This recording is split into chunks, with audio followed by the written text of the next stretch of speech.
ગુજરાત જાહેર સેવા આયોગની જીપીએસસીની પ્રિલિમિનરી પરીક્ષા આજે રાજ્યભરમાં યોજાઈ હતી। સુરત શહેરમાં પણ હજારો ઉમેદવારો પરીક્ષા કેન્દ્રો પર પહોંચ્યા હતા, જ્યાં પારદર્શક અને શાંતિપૂર્ણ આયોજન માટે તંત્ર દ્વારા ખાસ વ્યવસ્થા ગોઠવવામાં આવી હતી। ગુજરાત જાહેર સેવા આયોગ દ્વારા આજે જીપીએસસી પ્રિલિમિનરી પરીક્ષાનું આયોજન કરવામાં આવ્યું છે। સુરત શહેરમાં કુલ 7,103 ઉમેદવારો પરીક્ષા આપી રહ્યા છે।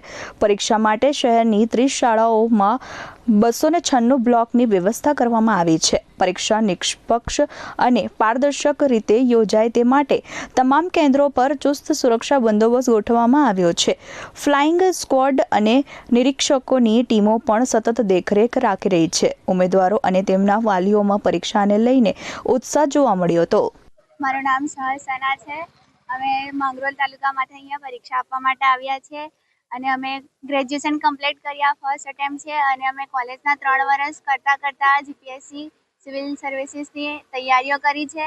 આ પ્રિલિમ્સ પરીક્ષા અમે આપવા જઈ રહ્યા છે અને મેઇન્સ માટે પણ સારી રીતે આ પરીક્ષાનું રિઝલ્ટ સારું આવી અને મેઇન્સની તૈયારીઓ અમે સારી રીતે કરી શકીએ એવી આશા રાખીએ। મારું નામ સૈયદભાઈ છે અને અમે સુરત જિલ્લાના માંગરોળ તાલુકાથી લગભગ અહીંયાથી 100 કિલોમીટર દૂરથી પરીક્ષા માટે આવ્યા છીએ ને અમારા બાળકો લગભગ છેલ્લા 3 વર્ષથી જીપીએસસીની પરીક્ષા માટે મહેનત કરી રહ્યા છે અને અમે એવી ઈચ્છા રાખીએ કે આ પરીક્ષા ખૂબ સારી રીતે યોજાય અને કોઈ પણ જાતના પેપર ફૂટે નહીં એવી અમે આશા રાખીએ છીએ, કેમ કે બચ્ચાઓ મહેનત કરી છે અને એનું ફળ મળવું જોઈએ।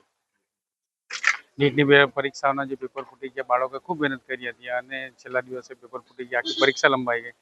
તો આવું આ પરીક્ષામાં ન થાય એવી અમારે વાલી તરીકેની। Bureau report S24 news Surat.